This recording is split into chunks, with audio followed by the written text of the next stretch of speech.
welcome to Conversations with Dr. Steven Greer. This is Dr. Greer, and I'm the director of the Disclosure Project and the Center for the Study of Extraterrestrial Intelligence, CSETI.org. If you want to find us on the web, CSETI.org and disclosureproject.org. And I'd like to thank the folks at the World Puja Network for hosting us every couple of weeks. We have an opportunity during this time to update you with some of the experiences we've been having making contact with intelligent life forms from other star systems and the work we're doing for disclosure and also new energy. And I'm excited about today because this is really a show where we're basically going to play for you the evidence of contact that is really quite newsworthy. I have to say, if this was from the SETI project, the Search for Extraterrestrial Intelligence, that has these large radio telescopes aimed at the stars, it would be front-page news all over the world. And interestingly, we're making contact with instrumentation, and we have proof of this sort of contact and communication happening. And it's interesting how because it's not being done with the whistles and all the falderah of a giant radio telescope, the media so far hasn't picked up on this, but eventually I have no doubt they will. Basically, those of you who have been following our work will know that for the last couple of years we've had an amazing man who's joined our team, Emery Smith, who will be with us on the phone today on the show. And he will be playing some of these tones that we've had contact with, and I'm going to introduce that in a moment. And Emery has been doing amazing work with not only photography, but also helping to get the equipment and get instrumentation so that when we're having contact, we have not only photographic evidence, but also electronic and auditory evidence of the contact. And so I want to thank Emery for all that great work he's been doing for the last 2 years since he's gotten involved with CSETI. What we're going to do today is to really review first how it is that we make contact. And those of you who are new to the program, if you go to CSETI.org, you'll see that we hold expeditions around the world 4 or 5 times a year. And we recently have just returned from an expedition in the United Kingdom where we went into the crop circles, and also we were in Colorado in June where we had amazing contact that occurred, and we're actually getting ready now to go to Mount Shasta in the next week or so.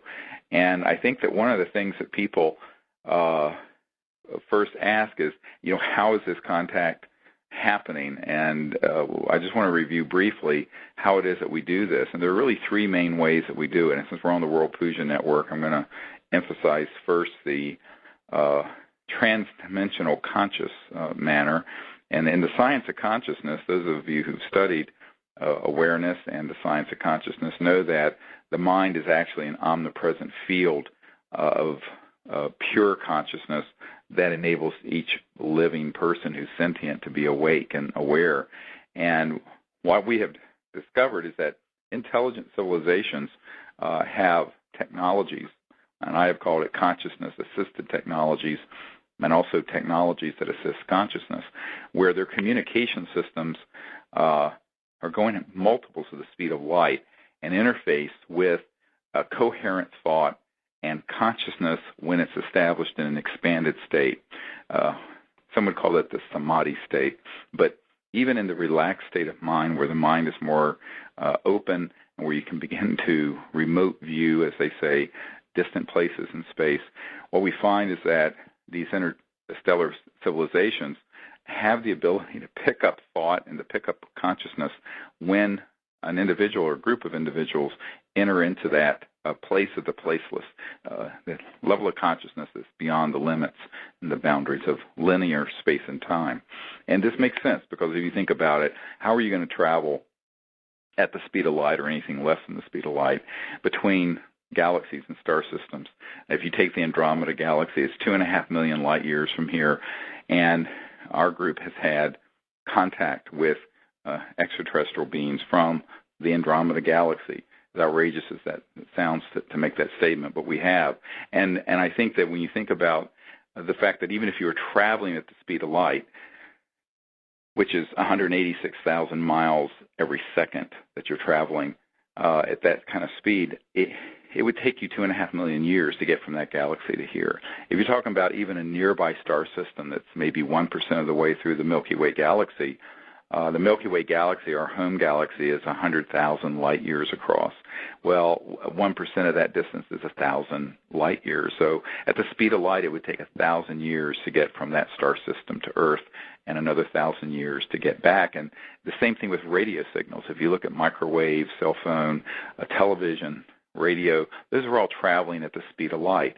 So using those kind of instruments, it would take literally 2,000 years to have a two-way conversation between a star system 1,000 light years away and Earth. And that's the paradigm of, quote-unquote, modern science. Now, when I say modern science, I say the part of modern science that has suppressed all this information that's talked about the World Puja Network. And I think that what we're finding is that the interstellar civilizations that are here, and which disclosureproject.org has proven are here, are using technologies that are way beyond the speed of light. And when you go through the crossing point of light, you enter into a transdimensional or hyperdimensional universe where the speed of light is no longer relevant. It's more, the question is, what's the speed of thought? What's the speed of consciousness? What's the capabilities of the so-called worlds of light and astral energy? All these subtle realms that are folded within space-time and actually transcend linear space-time. And so when you think about it, this ability to remote view, to go on the path of the seer, to awaken your inner sight and see remote places in space, this is, while very ancient on the one hand, very germane to the space age and the contact that we're having. And I think that the shamans and the enlightened people of past civilizations on Earth have all known this, whether it be ancient Egyptian or Himalayan or the Shambhala kingdom or the ancient peoples of South America and the native peoples of America. All of these civilizations, there's evidence, had contact with people from the stars, and they understood the central aspect of consciousness and thought in those protocols. Now, they may not have understood it quite as we do today, but the science is out there now that proves that the state of quiet consciousness, where you can then expand awareness into this universality of awareness, it is the beginning point of making contact. And so we have a program, we call it Ambassadors to the Universe, where we train people in these meditation techniques and in the ability to remote view and to travel amongst the stars faster than the speed of light in awareness and in thought, but then to use the thought to connect to these extraterrestrial peoples and their communication systems and their spacecraft and vector them or show them exactly where we're located. So, for example, we might be in the desert of Colorado, and we will form a circle out in the wilderness, and we will then go into a deep meditative state and then begin to expand awareness to where we then rise upward above the desert into space, and a number of people will then begin to see in their inner sight an extraterrestrial person or spacecraft or planet. And the instruction at that point is then to introduce yourself and welcome them to Earth in universal peace and to show them where we're located. And we then turn the remote viewing around to an active vectoring where we actually guide them into our location through thought. And we will then show them, for example, our planet, Earth, which is the third planet from our sun, and then North America, if that's where we are, and then the Colorado region, and then the desert where we're located, all the way down to a few square meters right into the center of our circle. And this is done with a whole group of people doing this. It's a very, very powerful technique. And without exception, we have contact in some form or another, whether it's a craft that materializes, something that an orb that floats through the circle, electromagnetic signals that come in that are then, even though we're in remote areas, begin to go through electromagnetic detectors we have. And so this is quite extraordinary. Now, the conscious component of this is the key thing. We also use two other techniques, and one is we have a high-powered laser that goes up about 200 miles into space in clear air, and then we also have electromagnetic tones that we have had from contact, and also were recorded in the crop circles, that we then play over just regular radio frequencies that we send out into space to give a very precise location in case people's minds aren't as clear as a laser might be. So we use the light, the sound, and thought to make contact and invite these civilizations to Earth. The purpose of all this is not just to see a UFO or something, but is actually to usher in an era when humans become interstellar people, and that we open up this period in time where the Earth becomes a truly part of an interplanetary society, living in peace with these other civilizations. So this is the central purpose of CSETI, and this is what we do when we take groups out to these remote locations around the world. Now, one of the things that I just want to explain, some of the equipment we have on site, we have a whole lot of different equipment. Some of it is rather what you would expect. We have good night scope binoculars, and we have excellent cameras with night scope vision attached to the lenses. We have the lasers I mentioned and the audio equipment. We also have audio recording devices, because frequently a craft or civilization will appear in its tonality. And those of you who know pujas and the Vedas know that name precedes form.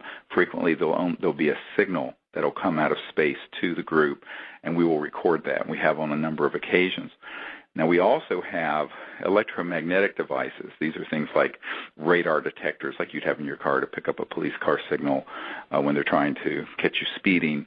But we also have devices such as a magnetometer, and this is a magnetic field meter that actually picks up the fluxing or the movement in the magnetic field of the Earth. And it's set, when we first get onto a site, it's set at 0. So basically, there's a certain magnetic field on Earth or any place on Earth, and you set the meter to 0 so it's silent.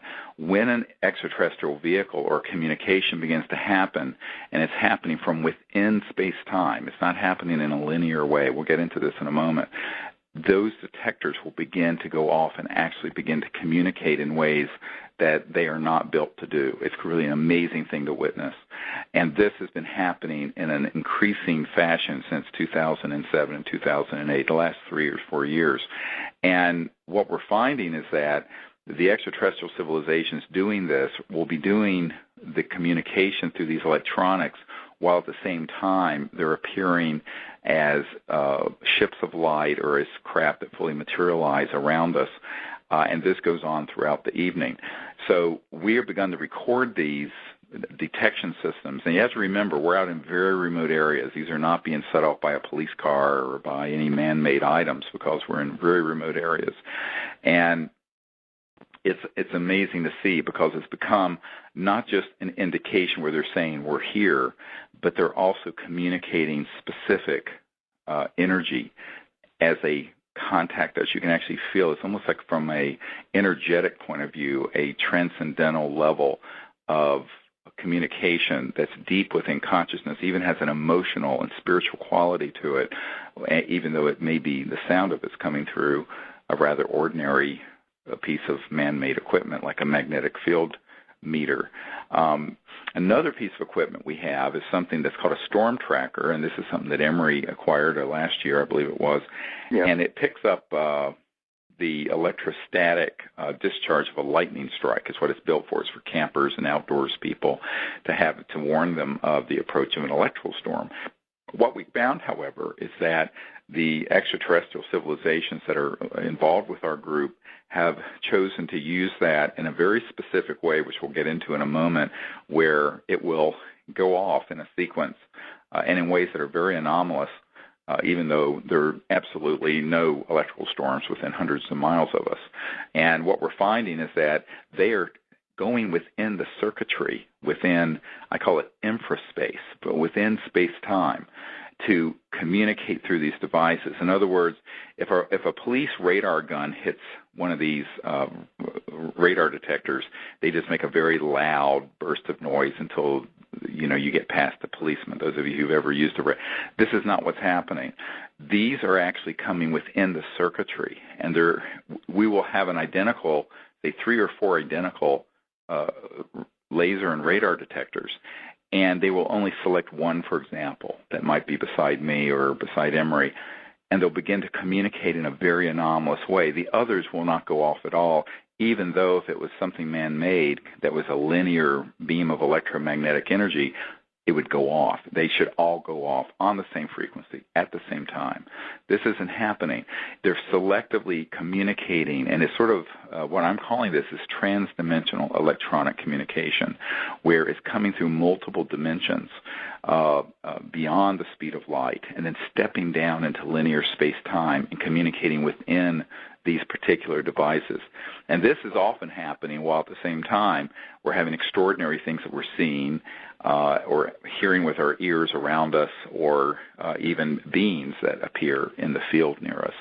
So all this is taking place sort of simultaneously, and the reason it is because these civilizations that are visiting the Earth are very eager to make contact with awake humans who are doing this for the purpose of peace, who don't have prejudice against them, and who are doing this for the ability to create a whole new chapter in human history where the sciences of consciousness and the science of new energy and free energy and the ability to live on this planet peacefully become established. And that's really what we're doing. And we feel that the reason we're having this escalating level of contact is because the time for all the secrecy that's going on is ending, and the time for the disclosure of this being known fully by everyone on Earth is very much nearer. And I think that the ETs are interested in finding humans who understand the science of consciousness, as well as these sort of space-age hyperdimensional or transdimensional electronics, so that they can communicate with us. And that's what we're having happen. So I just wanted to give a few minutes of this sort of introduction, and we want to get right into it, because what's happened, and Emery, you can share kind of your experience, what happened in Crestone with this detector, and it was happening on the level of consciousness, but also on the level of the meters themselves. And I want people to hear, a detailed description of kind of what you and I experienced. Well, it started. There's always usually starting. It always precedes or after you'll see someone will see something, or the craft will be coming, and right when that happens, these magnetometers and storm trackers and radar detectors, before it happens, will start alarming us, and they'll start going off in very specific tones that are not native to the device at all. Right. And like Steve said, they are coming from within space, so it's not something that's coming from a directional. And as it escalates, we usually have an event happen. Now, what happened with Steve and I at one point is the magnetometer. This started back in France, actually. Right. The first time this happened, and that was when we had an amazing craft that was actually filmed over the field in France, and we walked out to that field. And between Steve and I only, the magnetometer was having a motion that was like a beating heart, and it would constantly beep and beep and beep. And it was only between Steve and I at around our solar plexus and our root chakra in this area, when we held the magnetometer between us at our waistline, that this would become very active. And now at that time, we are also feeling something. Both of us are having an experience. And the same thing happened in Crestone this past year. Right, right. And there seems to be a triad between Steve, myself, and these ETs, that when we get together, and I mean very close, within a 3-foot proximity, that this magnetometer starts escalating, and there's a type of download that's coming. Right. And this is all happening on many different levels, on a conscious aspect, on a spiritual aspect, and a physical aspect as well. It's a type of communication that's happening, And what I'm experiencing through this is I can actually feel in my light body that there is a connection to oneness. And it may sound strange. I never really talked to you, Steve, about this, but I feel like we're joining together, the three of us, as one. Right. And I can feel this bond, and I can see and feel the download that comes from within. Being a human and a crystalline structure, and these devices have crystalline diodes in them, and I think it has a lot to do with it also, with these tones that are coming through interdimensional time, that Steve and I, when we're in this triangular formation, holding this magnetometer, are a kind of antenna. Correct. And this antenna is absorbing messages and communication downloads that is actually affecting us on a microcosm level of our DNA. And this change is permeating from a microcosm to a macrocosm, and it's constantly expanding in a waveform so that it will affect not only ourselves, but the people who are right around us. It affects those people and the planet, Gaia, and it actually expands out through the entire humanity of Earth. And it's a beautiful change that's happening, and it's starting, I'm sure, in many places, but it's absolutely starting with the CSETI group and Steve and I, it's like the doorway, which is opening, and the changes are coming. And like I said to you earlier, Steve, I mean, ever since Crestone, that download that we had out there where the magnetometer was over 3 milligauss for quite some time, at least 45 minutes. Right. This was in Crestone, Colorado in June, by the way. Yeah. Right. In June, when these little beings were approaching the circle, and we had them there at one part of the circle, and in the center of the circle, at one point, you came up to me, and the magnetometer, as I was filming all this, the magnetometer went absolutely off the scale, and that's when I had this amazing enlightenment experience, right, where my body was vibrating. That's right. Inside. It was vibrating inside, and I felt this warmth come in, kind of like the warmth like you stand too close to a TV set or a microwave, where you feel some inner heat coming.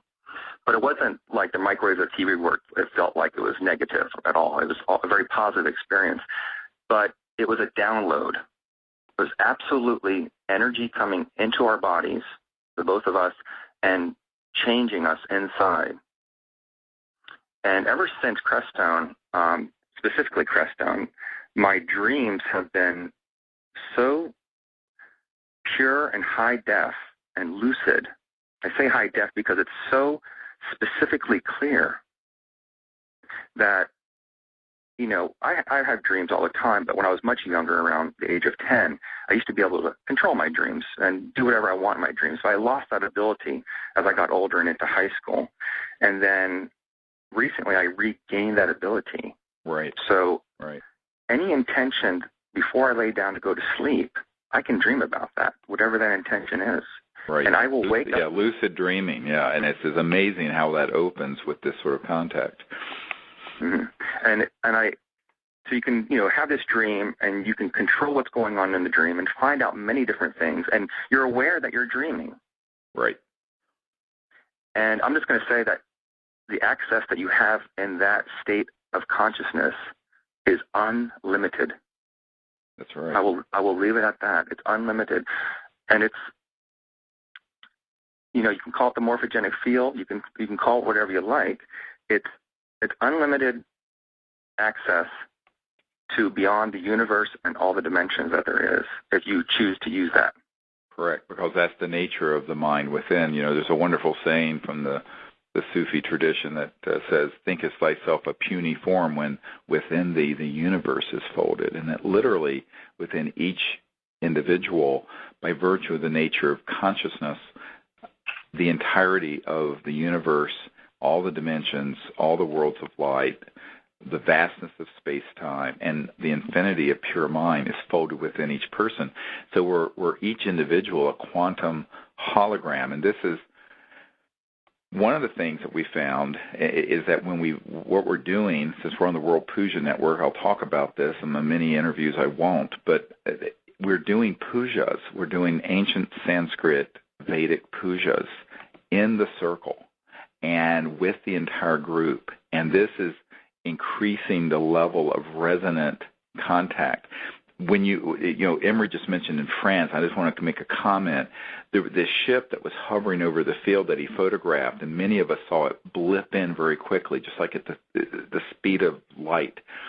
It came after I set up the puja table in this field on this 2,000-acre estate. Yeah, that's right. In France, and that's when they came.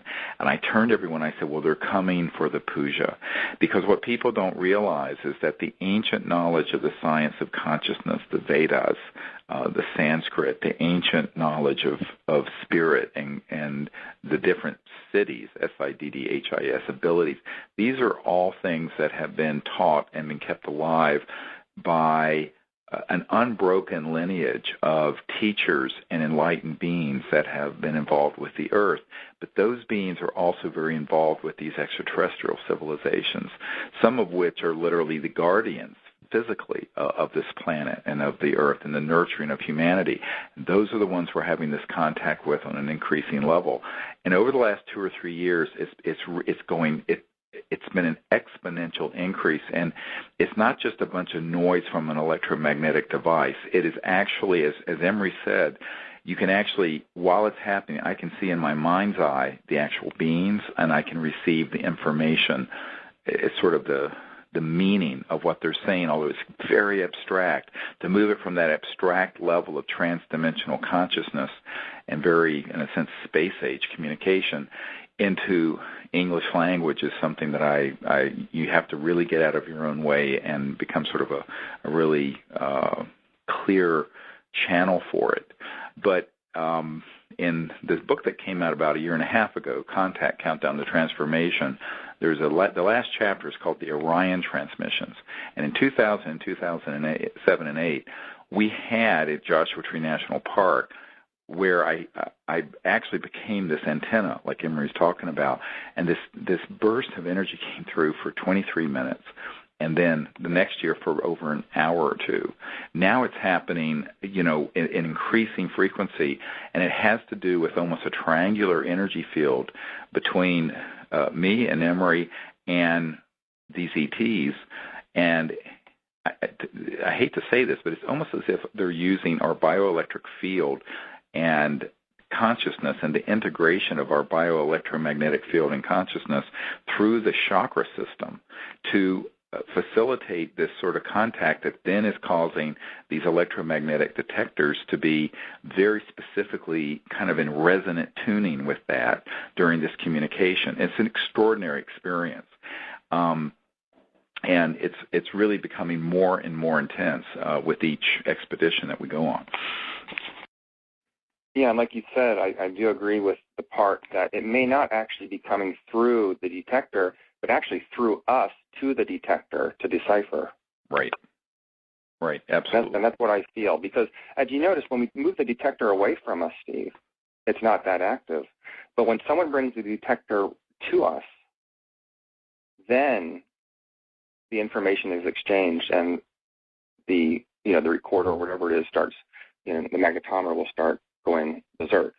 And each tone also that emanates from these magnetometers has a message in it. And like Steve says, if you relax the mind and focus on that, it's a wealth of information, including who these beings are and what the message is. Right. It's beautiful. It's absolutely beautiful. It is beautiful, and I try to interpret that for people as it's happening to a point, but some of it is it's so much so quickly that it almost has to unfold over time. And,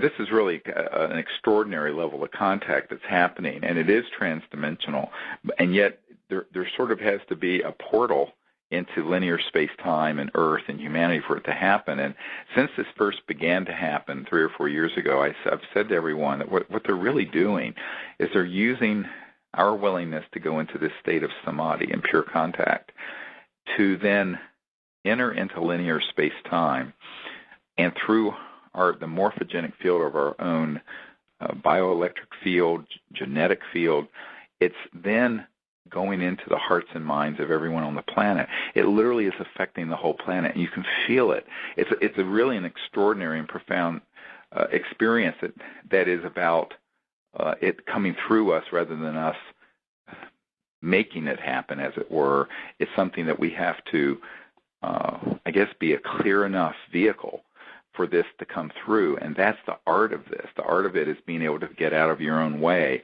and let this come through, and then the amazing things that happen, not only that's being photographed and seen with the eyes and felt, but the energy transformation that's taking place, which is, if you look at the whole Earth as sort of a crystalline field of consciousness and energy, which is what it is, it's actually resonating around the whole planet and everyone on the planet as it enters us. And we will actually, for example, in England, we actually had a burst of light that was right above the group that was so bright that it was coming out of transdimensional space-time, and it was physically visible, but you could tell it was originating from the level of the celestial level of the extraterrestrial worlds. In other words, civilizations that are physical and have planets, but where everyone on those planets are in a state of God consciousness at the level of celestial beings. So it's almost that they're operating at the level of God consciousness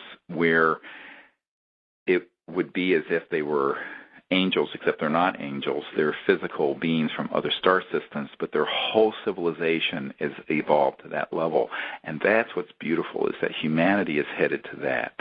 Humanity eventually is going to be, over the next few 100,000 years, we will all evolve into God consciousness people who, as a civilization, will then go amongst the stars. And this is the path that we're on, because what's happening in this whole new era that's opened up is that as this 500,000-year cycle is opening and then this old cycle is closing, there's a lot of chaos on the planet. But what this is really about is that a group of people, all of us together who understand these concepts, coming together and creating this morphogenic field that Rupert Sheldrake talks about, that affects the entire Earth and everyone on it, but and that then puts us firmly on that path of enlightenment and free energy and the ending of poverty and suffering and the entering into this age of enlightenment. But at the same time, we are doing this with full conscious awareness that we're not doing this alone, that there are civilizations out there that stand ready to assist us, but they're not going to force it. One of the things that I kept getting the message was that they have to have humans willing to be vectors or channels for this to happen. It's not like they're going to land on the White House lawn and force us into some sort of state of peace and enlightenment and interplanetary civilization, because it doesn't work that way. I mean, we've seen how successful trying to turn Afghanistan into a Jeffersonian democracy has worked.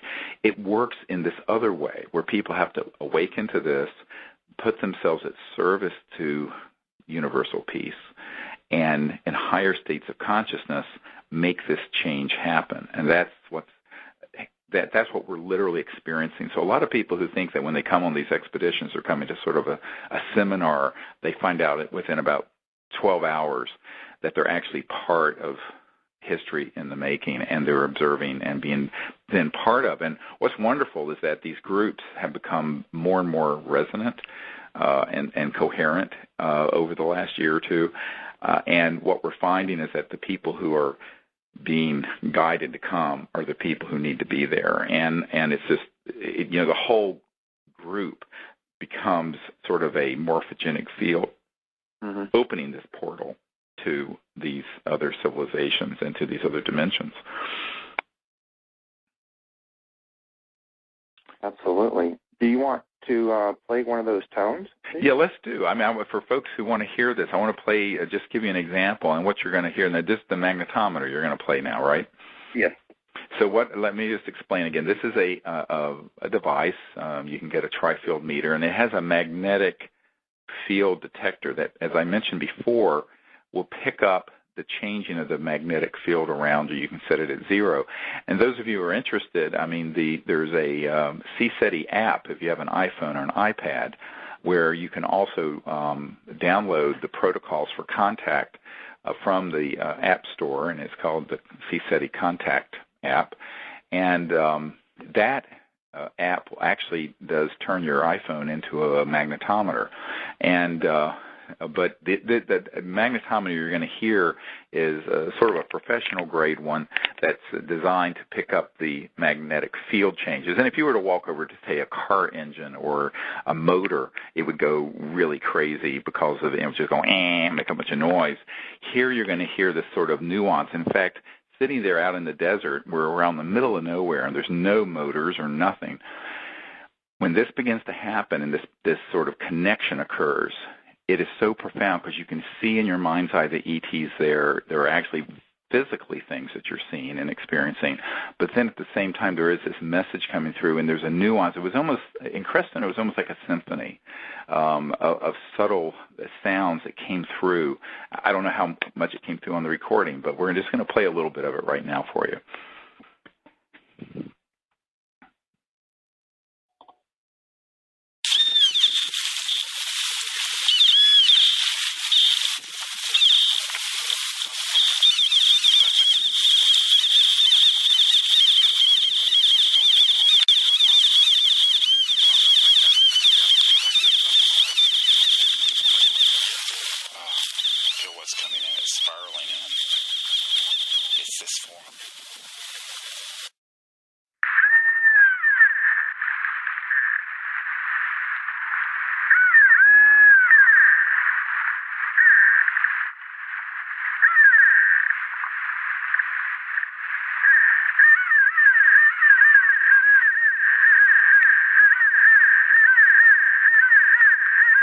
You hear that? Yeah. What's interesting about this, by the way, for folks, a lot of people who are hearing it in the circle, they're going, "Oh, this sounds a great deal like a almost like dolphins speaking, or a dolphin kind of like the sound that they make." And there is a quality to it, and it isn't at all like what these magnetometers make when you're putting it towards an artificial, man-made source of energy. Now, remember, this is going on for, 45 minutes? I think you said, Emery? Yes. Yes, at least 45 minutes in Crestone, where it was a solid 45 minutes of activity. And the activity was varying from different types of tones. It wasn't the same tone over and over. Right. It would start, actually, one of the tones that came in was very famous. The same one that came into France was a dun, dun, da, dun. And it was like dun, dun, da, dun, like the beginning, here we are coming. And then from there, it goes into a very, very technical type of message. Yeah, very technical. Yes, it was. Very technical. And it takes, for someone to listen to this, you really have to be in a special state of mind to decipher what's really happening. Right. And you really have to tone in and clear your mind and clear your ego and let it come inside and feel that message. And I said feel the message because you're feeling it. Right, and it is at the level of the heart. Now, what happened in England, we'll play some of that in a minute. It went on for over an hour. We were in a crop circle near Silbury Hill, which is this conical-shaped man-made 4,500-year-old Neolithic monument that the purpose of which is not understood. Let's just leave it at that. Now, there was a crop circle that appeared very close to there this year. It manifested this day that we arrived in England, literally. I'm not kidding. And so we took our whole group in there. This is in the middle of the day, and I did a puja in this crop circle. And Emery couldn't come because he had a business appointment he couldn't get out of. So Emery wasn't there, and Emery, along with the magnetometer, is usually the other pole of the triad if you look at an equilateral triangle. Well, I was intuitively told to pick up a droji. Now, those of you who don't know what that is, Tibetan lamas have these things called drojis, and they're sort of brass wrapped around an metallic iron stem in the center, and it's two types of metal, and they are intended to be a facilitation of rapid enlightenment. And someone had given this, someone who is with, I won't say what country, but a country's intelligence officer who very much supported what we were doing and who was secrecy, gave us this droji a couple of years ago. So I picked up that droji. I had my right hand, I had the droji. My left hand, I had the magnetometer. And my heart, the center of my chest, made the third point in this triangle. And we're sitting, I'm facing Silbury Hill in the center of this crop circle, having done this puja, Sanskrit puja, where right afterwards we all meditated and went into this deep state of pure consciousness. And suddenly we have over an hour of this sort of the most beautiful and intense communication coming through this vector, this sort of portal that was created. And I realized after a little while that the droji and the central spine of the droji was taking the place of Emery's chakra system in his spinal cord. I mean, I could actually see it, and it was like the droji was standing in for Emery. I mean, in a bizarre sort of way. And what happened was then this over hour-long transmission that was spellbinding. And I mean, there were people who, of course, were visiting this crop circle, had no idea, or they knew, unfortunately, who I was, because people kind of know who I am. But they were lit, and they were going, "What?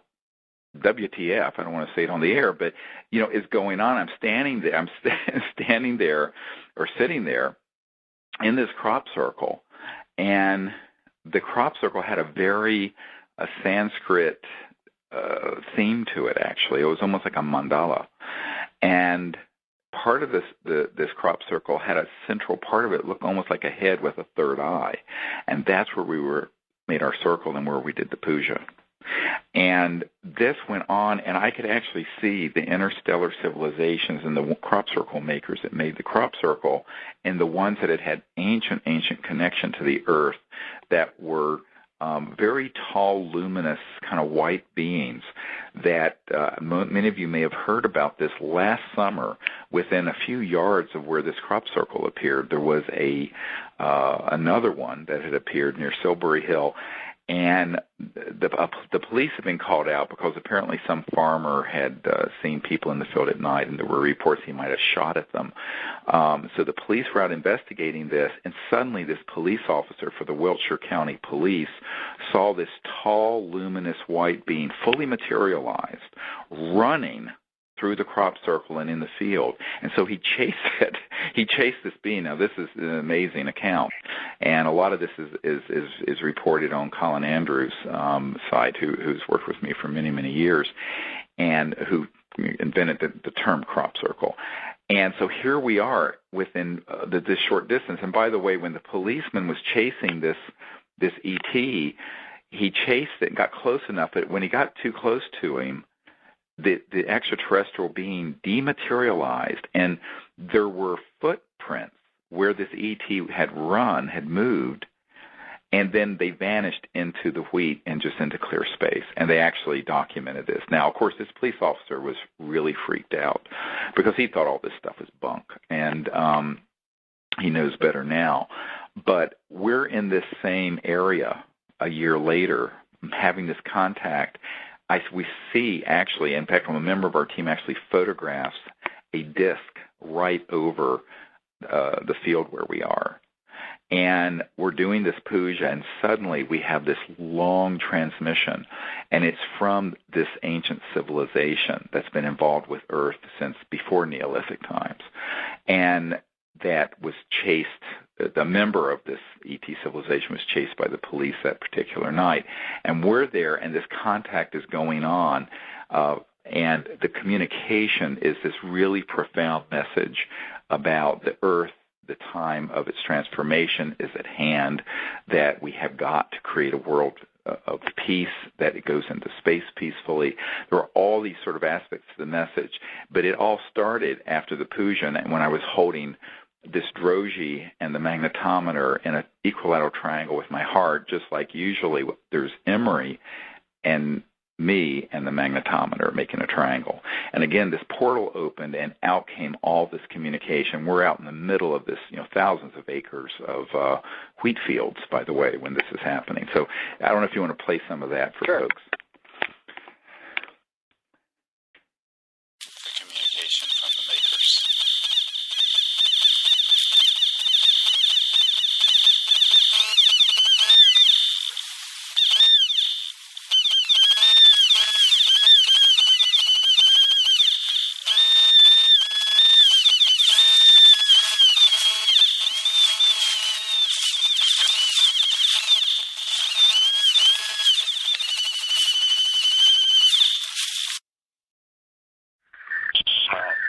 Very active. It was unbelievable. And, we had an electromagnetic engineer who had worked and actually retired with Los Alamos National Lab who knows this kind of equipment. And the audio expert who has been studying this for us, Charlie Baylog, who works in the Phoenix area. It's with our contact group in the Phoenix area and works with Trudy Geiker there. He has listened to this, and there's a very long analysis that's going to go up on our website about these tones. They are not tones that this device can make through a man-made source, and it's clearly direct communication from the ETs. And the reason this is so significant, I always want people to think about this. Imagine if the Arecibo telescope in Puerto Rico with the SETI project, the Search for Extraterrestrial Intelligence that Carl Sagan started, which is really a smokescreen. They know that we're already being visited. They're doing all that just to make it look like we haven't had contact yet. We're still looking. And this is the whole scientific fraud that's happening and being perpetuated on the public. But imagine if they were to have gotten over an hour of intelligent communication through one of those radio telescopes like this. It would be stop the presses worldwide. And that's what's now happening at virtually every one of these expeditions, not only with the craft that we're seeing and photographing and the beings that are there, but these electromagnetic communications. And unraveling and unfolding the message is, quite frankly, a very consciousness-centered process, but it's beautiful, beautiful energy. And I know that the people who are there when this is happening are in a state of a complete amazement, and also sense the beauty and the spirituality of it. It actually has an emotional and spiritual feeling and message to it when it's happening. And yet at the same time, there's a great deal of intelligence, almost mathematical, hyperdimensional mathematics that are coming through us and through us into the Earth. And that's what I think is actually having an effect, and it's hard to describe, as it comes from consciousness and astral, the worlds of light, into linear space-time through us. It's actually affecting the genome. It's actually affecting the genetics and the physical plane. It's actually altering space-time. And I think this is happening because really, if you look at everything being connected non-locally through consciousness, those of you who have studied the science of consciousness, this is actually having an effect globally and on everyone on the planet. And we can feel that. We feel like we're just sort of like, it's just a portal is opening and we're a vehicle for this. But we're a resonant field, and we have to be there to do it, because there has to be, it's sort of like a step-down transformer, if you know what that is. If you have a power plant that has 1 billion watts of power coming out of it, for you to get 110 watts to run your computer at home, there have to be step-down transformers or it'd blow out your circuitry of your house and your computer. You can't handle 1 billion watts. And it's sort of something like that. It's sort of like we're being step-down transformers collectively through contact with these advanced civilizations, and there's something happening not only to us and through us, but into the Earth and into Gaia and into the other people of the planet. And it's an amazing and beautiful thing to experience. Yeah, I agree with that, Steve. And one of the other things, if we can touch base on it before the show's over, is I really would like to talk about the Thunderbolt Storm Tracker and the way that it follows you. And let me elaborate a little bit on this. The Storm Tracker, which we talked about earlier, which is used to identify supercells, which are huge thunderstorms, about 10% of most storms, and lightning that's within the storm, and squall lines. This device is really only made to go off if there's a storm or if there's lightning nearby. However, ours has been entrained in a way that there's these sentinel beings, like the security beings, that are in contact with Steve and have been with Steve all his life, I think. And what happens is they're using this storm tracker to communicate to us that they're there. And the way we know this is that the storm tracker I carry around with me, I live in Florida, and we use a storm tracker a lot, so I know how it responds to storms. I also know how it responds when I'm driving around. And when I am with Steve and driving him around, the storm tracker, when we're on our way to the site, and Steve gets in the car, and the car is ready, I'm in there in the car. As soon as Steve sits down in the car, the storm tracker beeps. and it's basically like contact. Like, as soon as his body sits in the seat, it's like, okay, confirmed. Right. Dr. Greer's in the vehicle. Right. As we're moving out the driveway, we make a right-hand turn. Beep, beep again as we make the turn. Okay, there was a change in the direction of Dr. Greer. Now, on every turn that we do, the detector goes off. Correct. And what I believe is happening is there's a frequency that Steve gives off. We all have a bioprint frequency, I believe. It's an energy field, like a thumbprint, a fingerprint, if you would. And we all have a different frequency we give off. And I believe that the ETs have locked on specifically to Steve's frequency. And anytime he moves, they're saying that we are here, we're there to protect. Correct. And this has been going on for years, but now we have a device that they've actually selected and, as he said, and trained to go off. Now, to show you how bizarre this is, I mean, we're in England where there's no electrical storms, nothing. While we're there, it would go off the minute we would start to go somewhere, and then it would go off. If I had it in my backpack, it would go off until I put my pack down in my room at the hotel.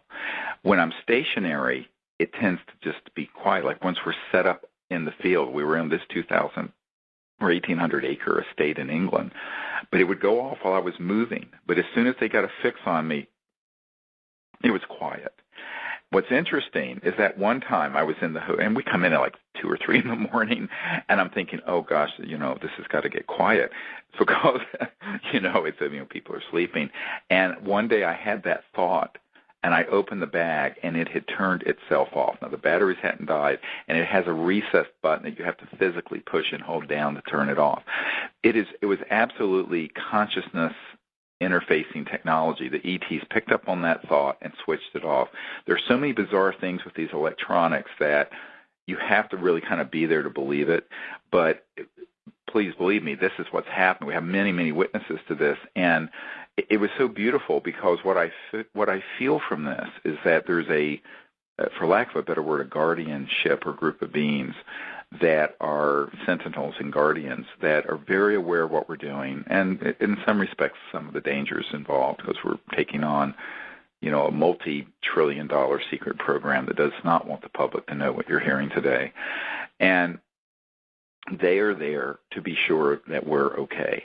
And we've never not been alone. I'll just put it that way. But this is a way that they're confirming for it. And literally, it's almost like a cosmic GPS, because every time we'll make a turn or change in direction, it'll go off.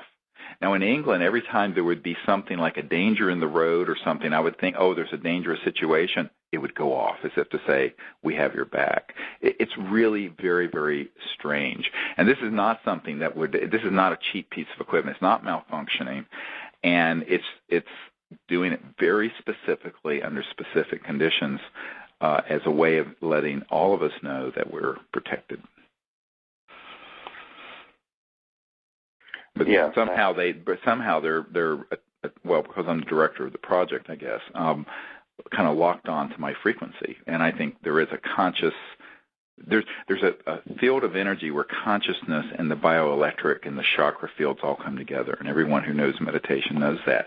But that's kind of how they're connecting. but they're using this electronic device to confirm their presence and to make sure they're completely locked on no matter where we're moving. It's amazing. It is, and sometimes if I get to the circle before you, another point is if I have the storm tracker, when you enter the circle, it goes off. Right. So it's aware that even though it's not with you, it's aware of your light and your frequency and your energy field as you approach the target area. Right, and this gets us into the whole thing of, how extraordinary these civilizations are and patient that they are, here assisting in this work for contact and the creating of universal peace. And it's actually very touching and very beautiful. And even though this has happened now hundreds of times, I never cease to be humbled and amazed by it, to be honest with you, and kind of gobsmacked. It's just fantastic. And for those of you who are interested, we are going to be going to the remote Southern California desert in October, and for a week in a place that's a 700,000-acre wilderness area. So those of you who want to join us on that expedition, we will be there. I don't have the dates here in front of me, but it will be in October, and the information is at CSETI.org. And then we have plans to also do an expedition in Arizona in February, and then in Florida again in March or April. So stay tuned, and if you're interested, you can get on our notification list at CSETI.org, and we'll keep you informed of our progress and our plans for future events. Well, I think we're out of time, Emery, and I want to thank you for joining us in this discussion. And also for all of your help over the last couple of years. It's been amazing how much you've brought to this effort, and I want to thank you for that. Oh, you're very welcome. Well, and I'd like to thank the people at the World Puja Network for inviting us here every 2 weeks to update you on the progress of CSETI and disclosureproject.org. And I hope to see some of you at some of these expeditions under the stars.